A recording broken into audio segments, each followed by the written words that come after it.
a few months ago, around the end of July, I purchased some cheap airfare tickets, direct flight from Boston to Paris, France, for about $260. Got an Airbnb with it as well. And all I had to do was really just bide my time, do some preparations, and I would be flying to Paris October 8th and 9th through October 18th, 19th. So about 9 to 10 days in Paris, France. Just wanted to go check out the Eiffel Tower, eat a baguette, taste the croissants, and have some French wine. If you couldn't tell already, I was pretty excited. I even pumped out a video telling you guys all about this trip, trying to gauge your excitement about this, 10-day vlog Paris trip. But it just didn't happen. And the airline. It was the airline. It wasn't even my fault.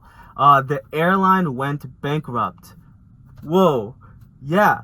The airline went bankrupt. The airline, Primera Airlines, went bankrupt, and I didn't hear anything about it. They didn't notify me of through email or text or anything telling me that my flight was canceled. And instead, I actually found out through my pilot friend, who's always at the airports and flying around. He kept an eye on this airline for me and told me that the FAA pulled some of its paperwork out for this airline, and that effective immediately, the airline is not flying or taking off.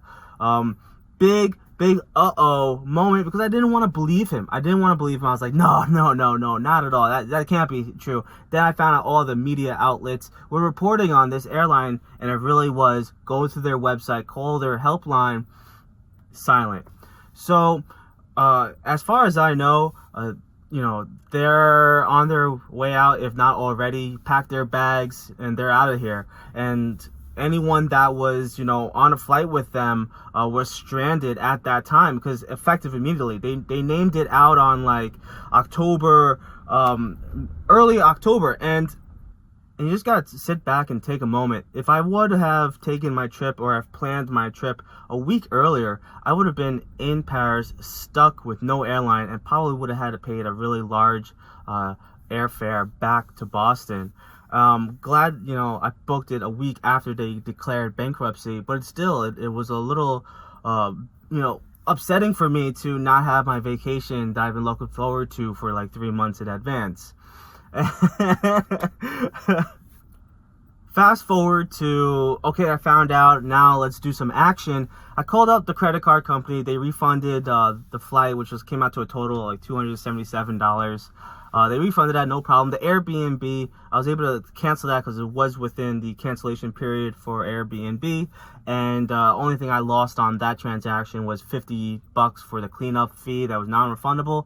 Whatever, just take it. And some people come up to me and they say, why didn't you just take like a last minute flight? Just pay the difference of a last minute flight and still go on your trip to Paris. Two reasons. I didn't budget for such a large expense just to get me out there. I wanted to do this whole trip for like, I don't know, under $500 or something like that, and have it demo for you guys, the audience, that, you guys, I found, prefer cheap airfare, and some of these Goldilocks's airfares, where I would say my best suggestion is to use points and miles and fly on a major airline. But it's entirely up to you guys and how you want it to play out.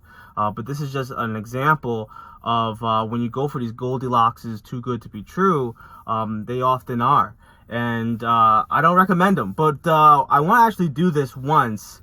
There's another airline that I'm going to look into called Level Airlines, and it looks like they have a transatlantic direct flight to Barcelona, Spain, and I thought that would be a nice trip to check out. So that could happen. Look forward to that. Give me a thumbs up for Spain, and I think that would be pretty neat.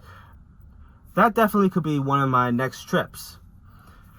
Now, what am I going to do for the next 3 months for content? Well, now I got this awesome, adventure van. So we're actually going to take it, out and about, and try to fill up some awesome content for the YouTube channel. Perhaps some cooking shows, some live streams, some DJing. We'll play it by ear. But also, how do you guys like the quality of this iPhone I have? Now, this is not I actually have a lens on it to actually make it look pretty wide angle. And there's the difference. I'm using this lens right here, big sucker.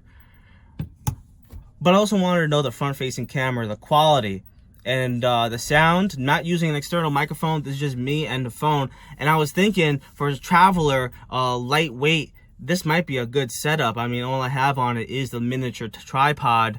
And I just want to know sound-wise and video-wise, and probably, is it crispier picture without the lens? Or how was it with the lens, the whole video? Let me know down in the comments down below. I really appreciate it. Thanks, guys, for coming with me on these ups and downs of the adventure of frugal traveling, solo traveling, whatever you want to call it. It's your boy, Dan, Art of Overnight. Follow me on Instagram, Art of Overnight. Follow me on Twitter, Art of Overnight. And my Patreon, Art of Overnight. I'm going to try to make a push more on the social media of Instagram, Patreon, and Twitter. YouTube, you guys already know that I'm here and there with it. So yeah, join me out there. So let's start a conversation. Let me know your thoughts and feedback. And I'm open to suggestions.